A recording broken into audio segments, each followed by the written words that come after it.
Welcome back, everyone, and thanks for the story, Lisa. That was great. I'm really excited about our next session, Combating Bias in Machine Learning. Our speaker, Ayodele Odubela, is the data scientist for Samba Safety, and we're very pleased to welcome her to the DrupalCon stage. Hey everyone, thank you so much, Suzanne. I am really excited to be talking about this today. I think that bias in ML has gotten a lot of more press recently, which I think is great, but I'm here to present some solutions as well. So calling out some of the issues and being a little bit more specific about what we mean about bias in ML.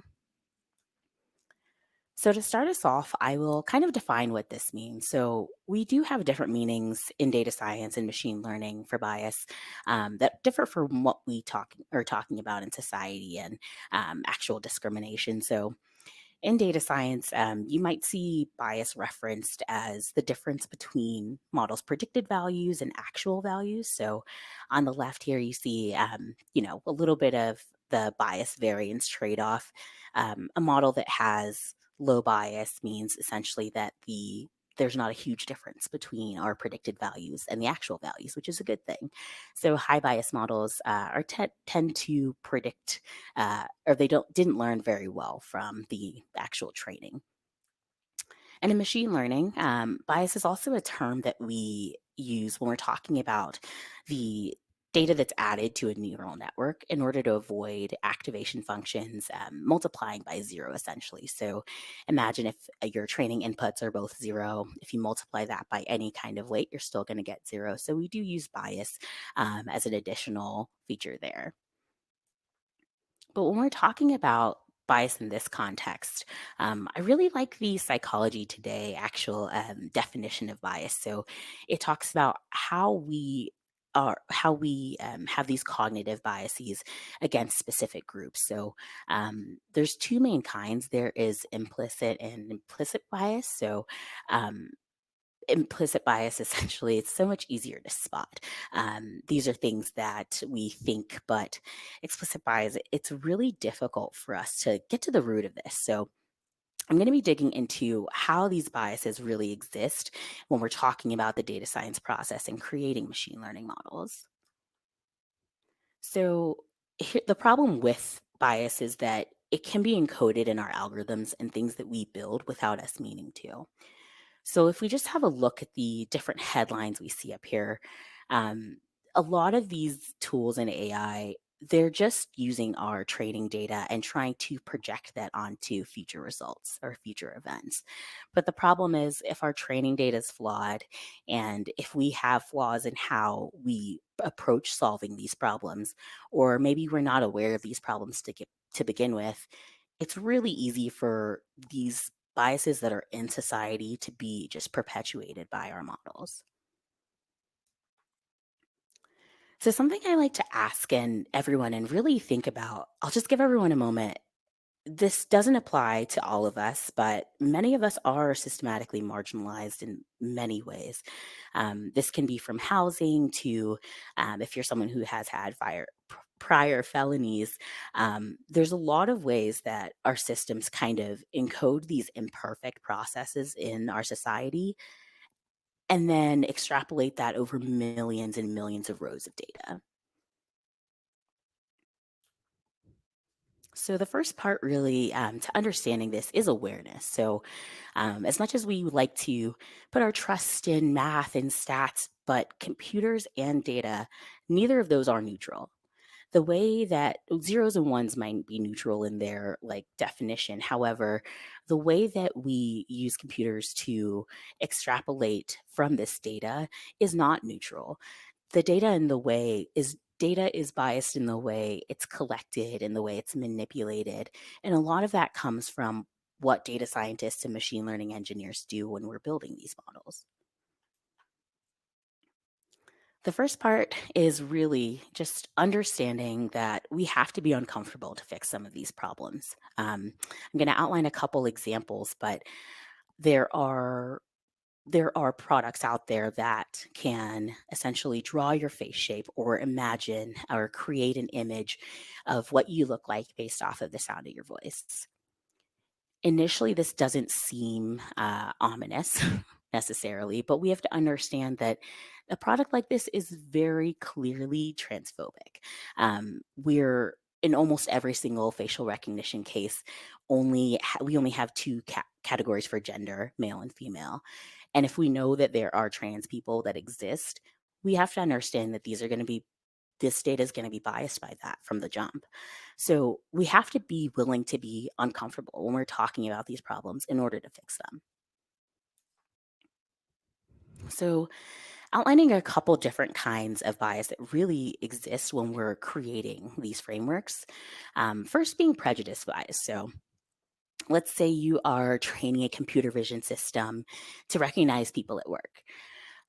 Again, it doesn't seem insidious. However, if you're going off of internet images, which the vast majority of us would be, you're using some kind of data scraper to pull images. And you may not think that these are going to encode gender bias, but they will. There are, of course, images of women as doctors on the internet. There are images of women in traditionally male roles and vice versa. However, we have to understand this data is going to be drastically skewed. So this prejudice bias really just comes from those cultural stereotypes. When we're talking about ways to reduce or fix this problem, the first is really having stratified data samples. So paying attention to our racial and our gender distributions and actually creating training data and using training data that matches real life or at least provides some of that balance and a more even distribution of these samples. There's also measurement bias. So this is one that I think is really important to go over, especially because many technologists don't want to acknowledge this.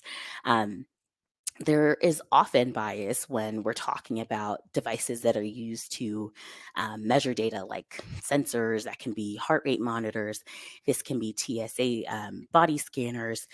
Most of these tools, despite the fact that they're out and in the wild and we use them consistently on a large scale, um, most of them have this bias towards darker skin and towards every group that these weren't trained on. So on the right, you can see a couple different examples.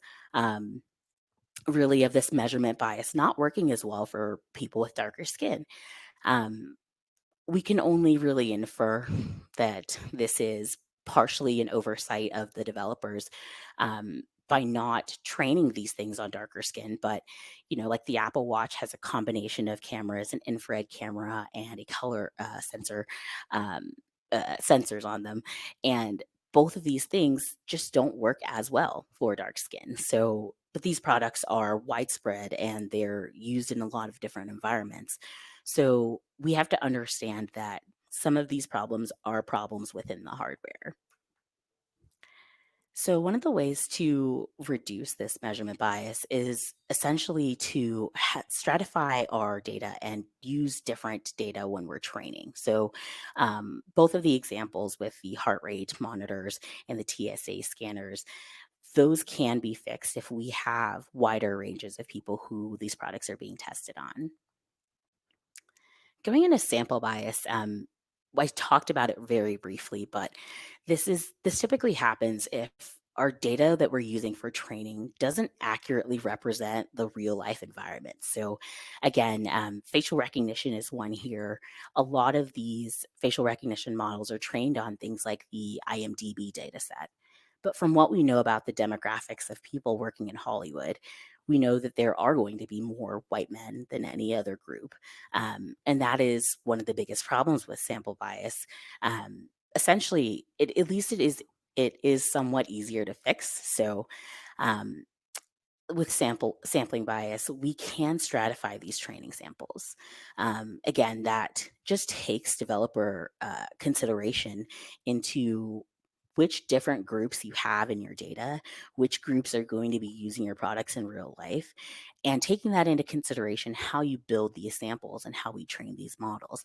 A lot of machine learning problems that have sampling bias can fairly easily be fixed with new data or be fixed by resampling. So I think part of this is also a mindset change, right? So we understand that data can have issues, but we have to understand that our mindsets in creating these projects have to change. We have to assume that it's going to encode racist and sexist norms until we take the steps to specifically address them. And the reason I say that is because we as humans are biased. We are going to be looking at problems with our perspective and with every, regardless of what that perspective is, we have a hard time separating our work from how we view the world. So we do have that observer bias as well. Things that make sense to us or kind of uphold the status quo to us are easier to just ignore. So that goes into what our role really is. I think we have to see these machine learning problems in the same way we see a lot of tech. There's the idiom about garbage in, garbage out. The same with bias. If we're working on a policing problem and we're taking data from pretty much any country, but specifically the United States, we have to understand that that data is going to be biased by society. And what I mean by that is how policing developed and is enforced around this country, all of that is going to be perpetuated by whatever model we use if it's based off of that kind of data. I think we're also in a really unique position because we tend to be masters of our own demise. So, data science was not my first career field. I was initially in marketing, and I've never worked or have heard of other positions where we're able to choose the metrics that we're measured against. So data scientists are able to choose between using R squared or the F1 statistic or accuracy or precision or recall. There are so many evaluation metrics we can use, but people often forget that we are the ones who get to choose that as well. If you're someone of not necessarily high moral integrity, it is easier, and you can choose the metric that makes your model essentially look good, which sometimes and is frequently accuracy. But that doesn't give the best glimpse into how your model actually performs. And on top of that, the dominant culture tends to dominate. And what I mean is that as tech has developed in the United States, especially, we have seen a leaning towards more white men in these fields.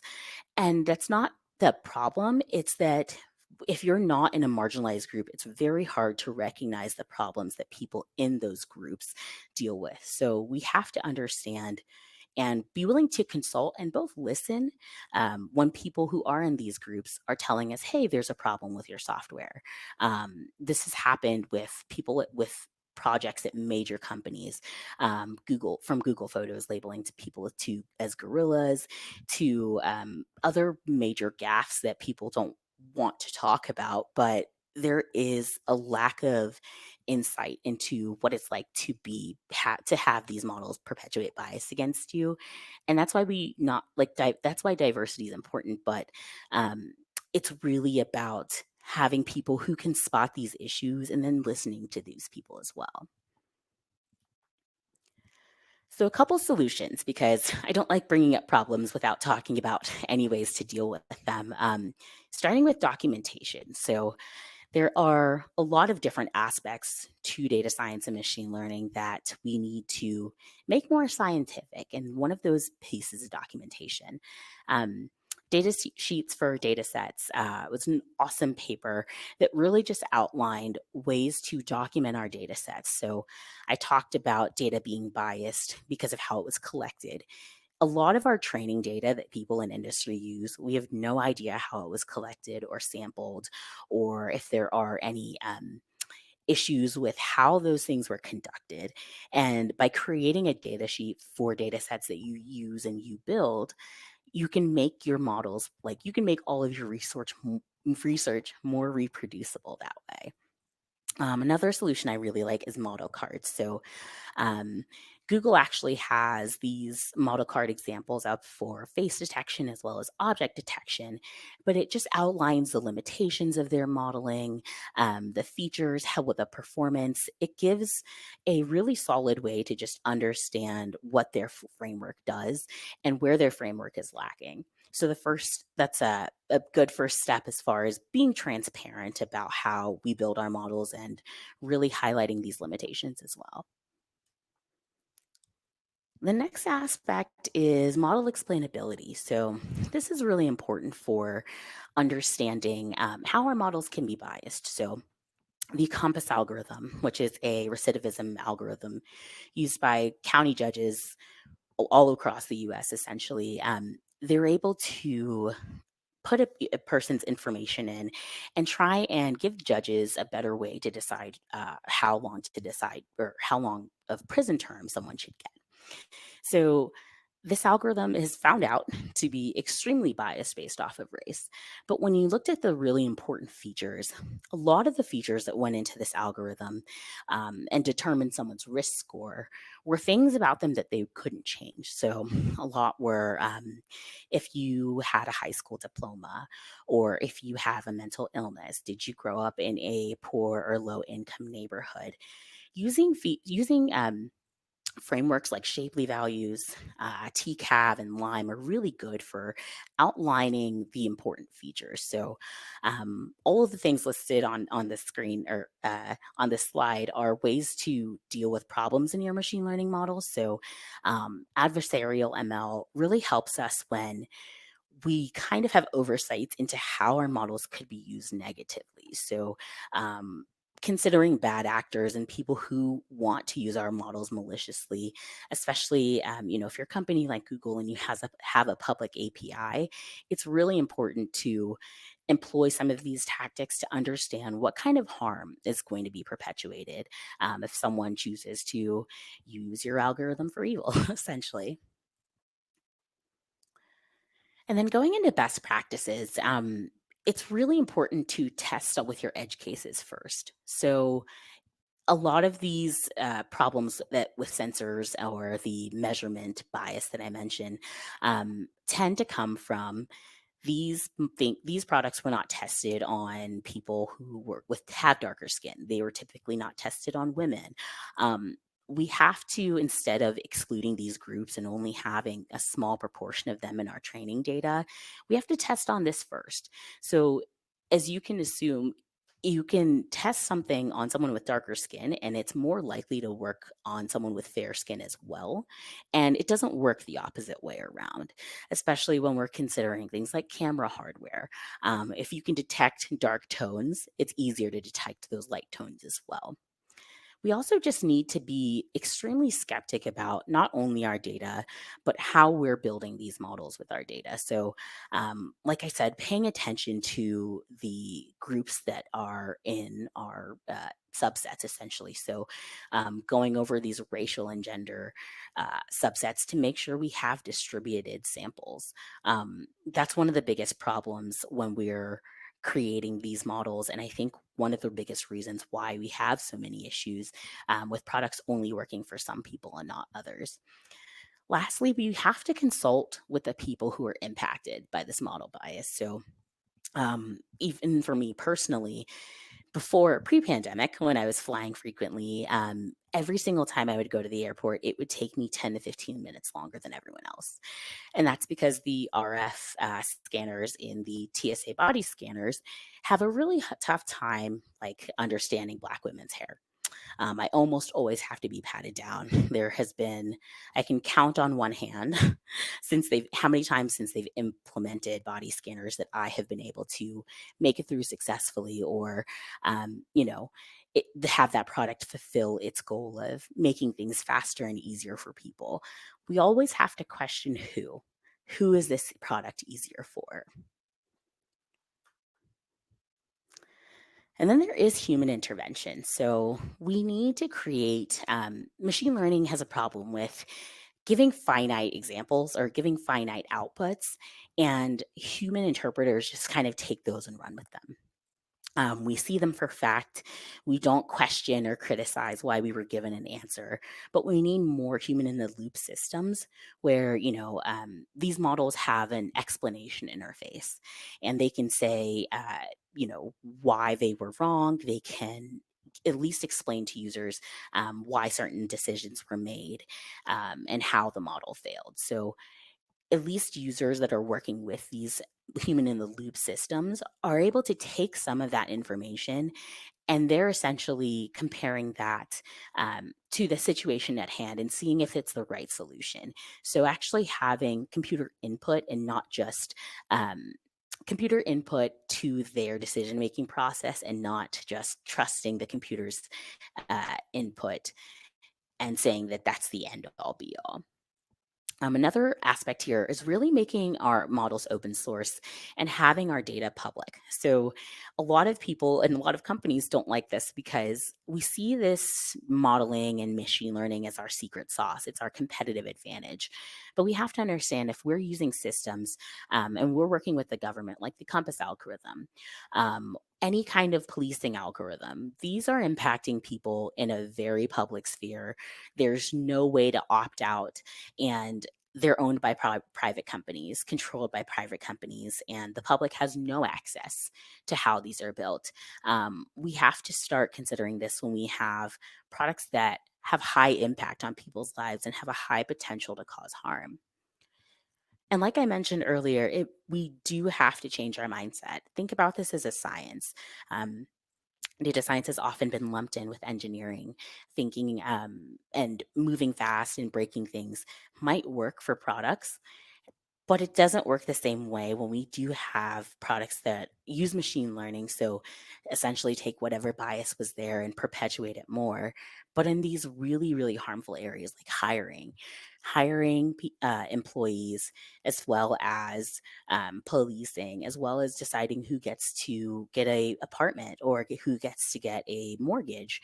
These are highly impactful areas, and we can't just take the move fast and break things approach to those. And just to reiterate this, our edge cases should be our baseline, not implemented in V2, not an afterthought. This is something that's happened in very large, very public products. So I believe the Apple Health app was like for the first year and a half didn't have cycle tracking. And then, you look at the percentage of iPhone users and it's like 51% female. We have to understand these development teams are probably not always thinking about these marginalized groups, but that's why we should be the baseline.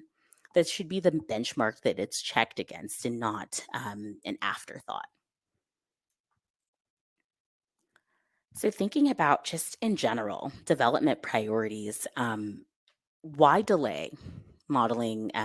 Why delay dealing with issues in our machine learning models if it's not just because we don't care. If we have the time and the money, there is no reason to delay these problems, dealing with these problems. So what you see on the screen right now is a Shirley card. So the major problem with facial recognition right now is that camera hardware is really horrible at reading dark skin. It's happened on almost every Zoom call I've been on. It's happened in FaceTime calls. It affects me personally. It happens if I'm trying to take photos at night. Camera hardware was trained to recognize fair skin. And even though we've digitized a lot of this hardware, if we're using a flawed foundation, we're only going to create more products that are flawed as well. So, speaking on facial recognition, as of just last month, the ACM has actually called for essentially a ban of using facial recognition in all government situations. So, it is extremely flawed and it's been very well documented that we do need to ban facial recognition. Cameras right now do not have the capability to be as effective recognizing dark skin as they do fair skin. We can't use this, and this has already happened. People have been arrested based off of algorithms, but we're going to be perpetuating this same bias and leaving out these same groups of people that have continued to be marginalized. So, if you're thinking about working in machine learning or using machine learning in your projects, you just have to think about ethics first. Keep it in mind when you're building the foundation for this. So really thinking about if this solution even fits your problem. That's one of the biggest issues in data science and industry is that we can find data and try and approximate the problem we're trying to solve for, but we very rarely have data that matches this perfectly. So really taking a lot of consideration into, should I really be doing this with the information I have available? We also need to be examining for and also removing biased proxies. Things like zip code can be a proxy for race. And if you're applying for a credit card, you're more likely to get approved if your zip code is 90210, regardless of your own personal credit card history. We also need to, just in general as an industry, develop plans to mitigate harm. What do we do if it does happen? What do we do if someone doesn't get a job and we find out that the biggest feature into the models that helped to decide this were proxies for their race? Are we actually going to take those accountability steps, or do we kind of shove it under the rug like it didn't happen?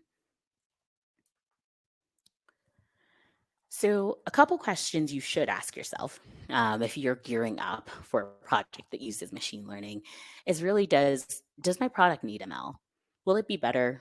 If it's going to be drastically better, consider how it impacts your users, how it impacts the kind of updates you're going to have to make, how your model gets those updates, as well as privacy. And a huge aspect here as well is really collecting feedback and then giving your model feedback. So, this is a step that the vast majority of people don't do, but we should be doing. Take a case like the Compass algorithm, where these models have predicted people will recommit crimes and they don't. These models are not currently getting updated about every single time they were wrong. So, regardless of if you don't think the training data is biased, it's still going to be perpetuating the same issues. It's not going to be getting updated. And it's hard to say that we can put a lot of trust into a model that doesn't get, guidance on where it has made mistakes in the past. So, if you are interested in reading more, here's my personal favorite list of books that cover a lot of the issues. If you were looking for, especially some hard issues on some hard data on how these models impact people, I really suggest Weapons of Math Destruction by Kathy O'Neill. These books really help to set my foundational understanding of these issues. All right, any questions?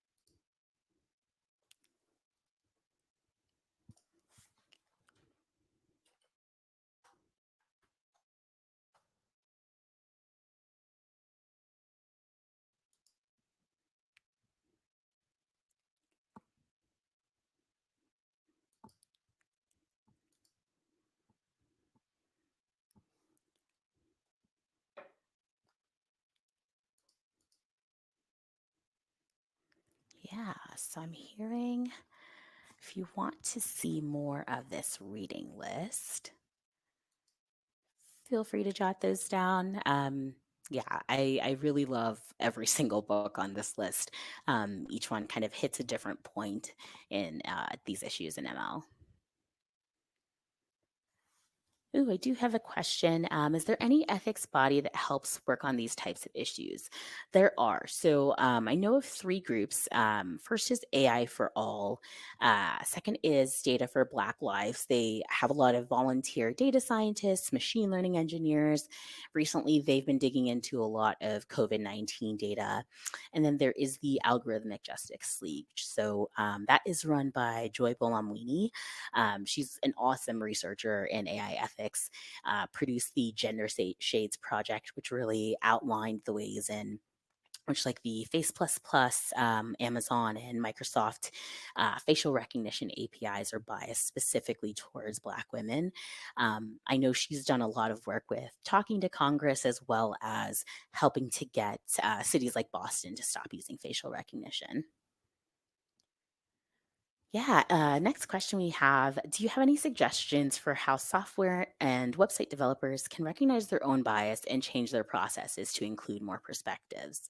Absolutely. So, first thing really is consider consulting with other people. Consider consulting with the people who are going to be using your sites, um, who are going to probably be in these marginalized categories. And it really does just take being genuine and asking how can they illuminate the areas of bias you don't see. I think that's one of the best first steps you really can take. Yeah, and yes, I will make these slides publicly available after the session.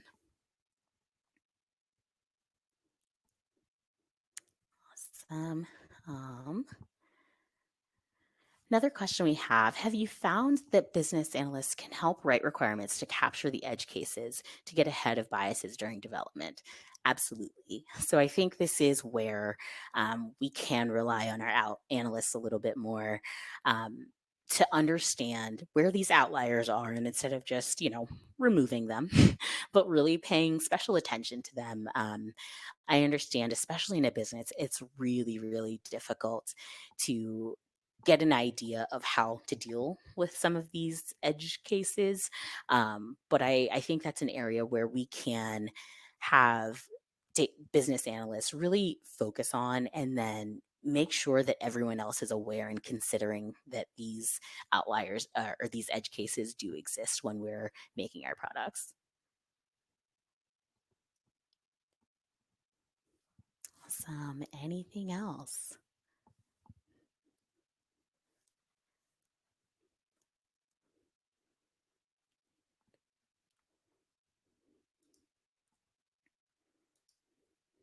Cool. It doesn't look like we have any other questions. Actually, just kidding, we do. Do you think that truly impartial data is possible? What advice would you give to those who are trying to examine data with a critical eye for biases?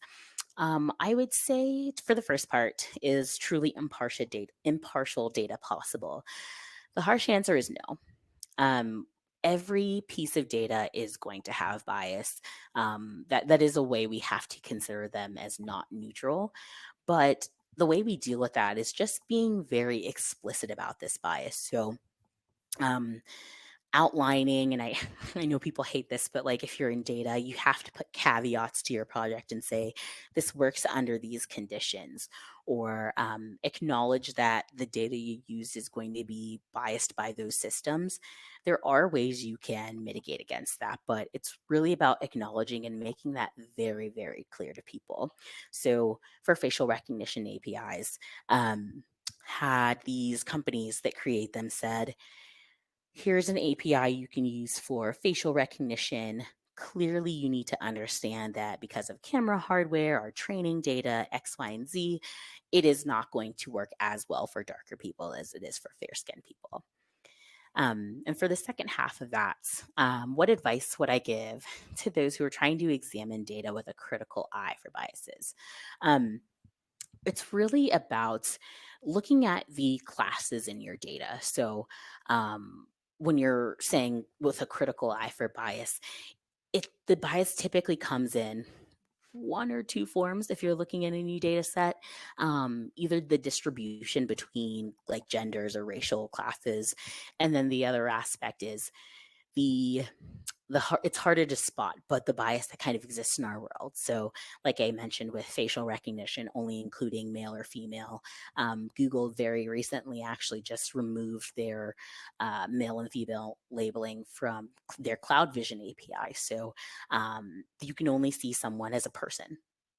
I think those are sometimes harder to spot, and where we might have to rely on people who are marginalized to, illuminate that aspect for us.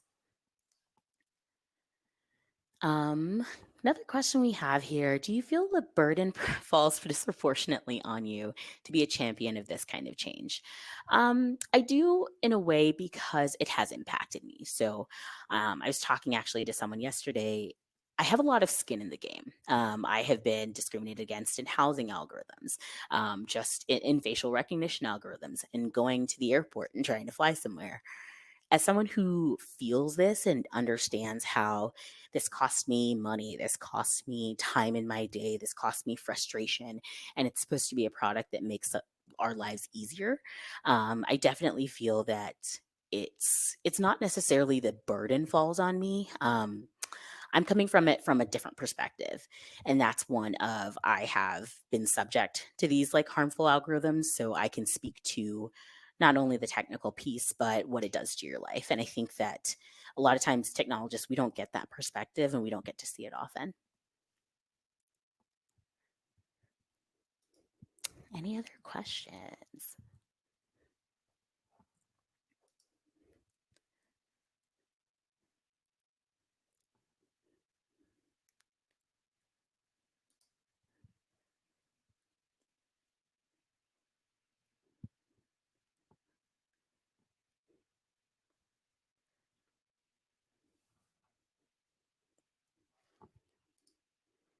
Oh, I think. Yeah, the only other thing, so last question, anything you want to share in closing? I am writing a book that will be out next year on uncovering bias in machine learning. I am really excited about it. I have the opportunity to talk to so many amazing researchers, and just look out for that. It should be out September next year.